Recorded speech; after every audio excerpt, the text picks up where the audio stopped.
না না আমরা সিঙ্গেল লাগবে না, আমরা যে পুজো দেবো, যে নিজেরা পুজো দেবো, নিজেরা জ্বালা নেবেন, ঠাকুর মশাই যাবে পুজো করাবেন, ঠাকুর তো লাগবে না,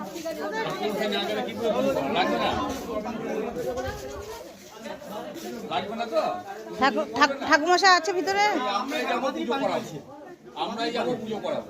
ওরা কথা বলুক।